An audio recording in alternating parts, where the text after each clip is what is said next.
Hi, how's everyone doing today? I installed, recently, I guess about 3 weeks ago, installed a kicker motor on the back of my 1995 Starcraft Fishmaster 17 foot. Thought I'd just go through a little bit of the process and what I did to set it up to have control over it. So obviously, first thing I did was I positioned it on the back to make sure that I had enough room between the main motor and the kicker motor so they wouldn't interfere with each other, bang into each other. And during the mounting process, it was actually very simple. The shaft's the right length, lines up perfectly with the bottom of the boat. So I put it in position, I tightened up the clamps, and then the first thing I found was, because of this little lip here, it didn't sit flush with the boat. So what I did was I used a piece of PCV board, just a thin piece that I cut, put it in place as a small spacer, drilled holes where the mounting spots were, put stainless steel bolts through with locking nuts and washers. So it's not going anywhere, it's on there good and solid, seems to perform very well. Went with the 8 horsepower. Couldn't find much information on what horsepower I'd need. Like I said, 17-foot boat. 8 horsepower seems to be more than enough. I think 9.9 might have been a little too much, because with the 8 I get about just under 2 miles an hour trolling speed in idle, and then full speed I get about 7 miles an hour. So in an emergency it could always limp me back to shore, I guess, as well, in case the main motor ever died out on me.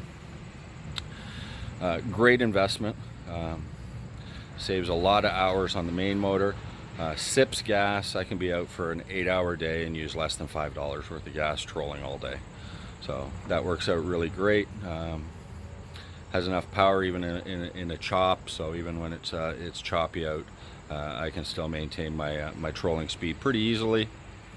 So once I got it mounted, there was 2 things I kind of wanted. It is a tiller style. So it doesn't have the full control up at the main control console, but what I did want, I at least wanted I wanted steering, and I wanted acceleration control. So what I did was I bought the Atwood steering kit. It was actually pretty easy to install. One of the things you might notice, my motor's actually on the starboard side, because my port side already had a ladder here. I really didn't want to take it off, and my boat leaned a little bit to port anyway, so I didn't mind the extra weight on that side of the boat.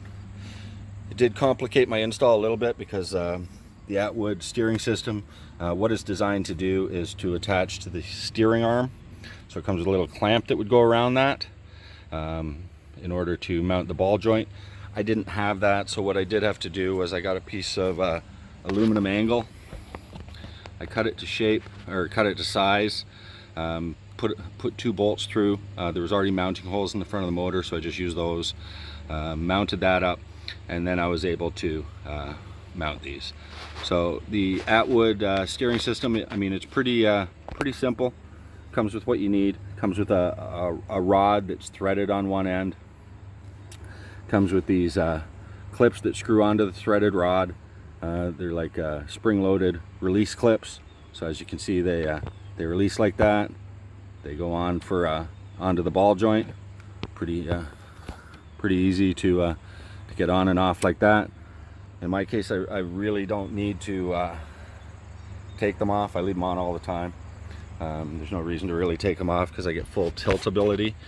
And one of the tips I'll just say as far as that goes, so when you're measuring your rod, make sure you do it just slightly short, so that when you hook up these clips, you can leave like a half turn or even a full turn short, so that when you're tilting one motor up or the other, it can spin on the rod, so it gives you that tilt area. If they're tight, it's going to twist the rod or try and over tighten it, and then you might run into some problems if you're tilting one or the other motors up or down.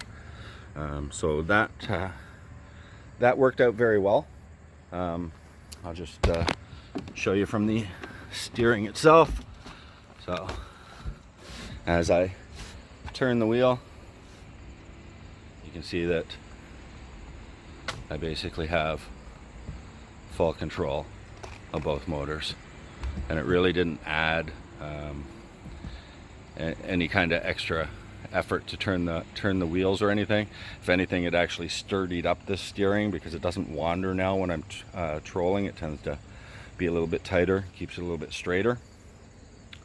So that worked out well.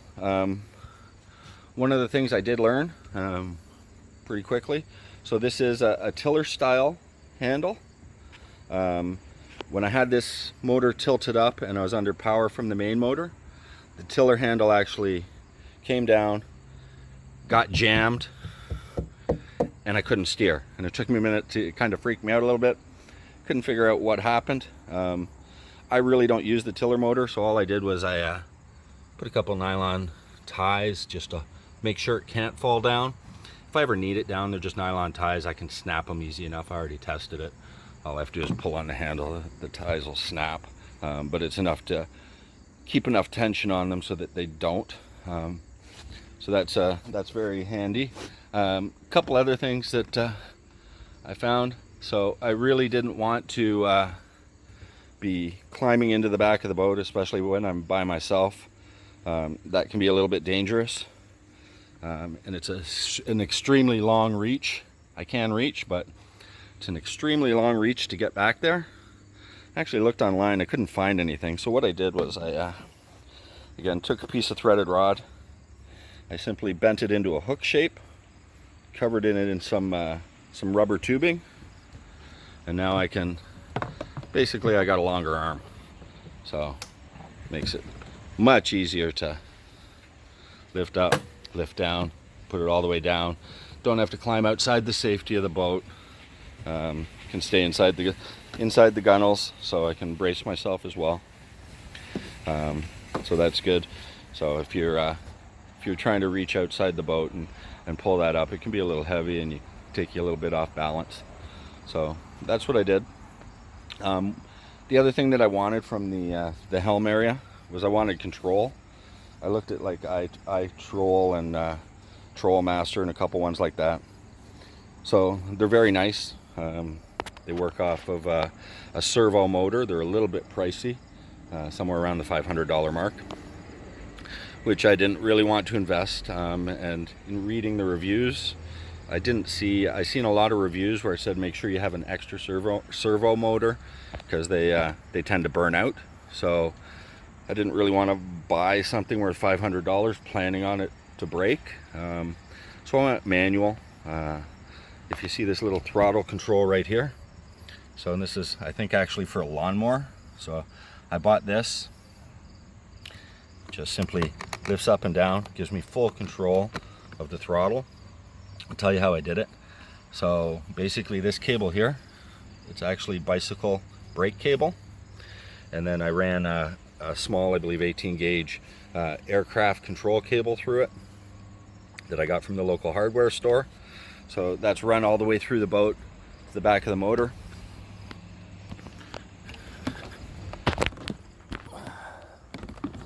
If I go to the back of the motor here, so just remove the cowl here. So the way the throttle works is basically if you were using the tiller handle, there's a throttle rod.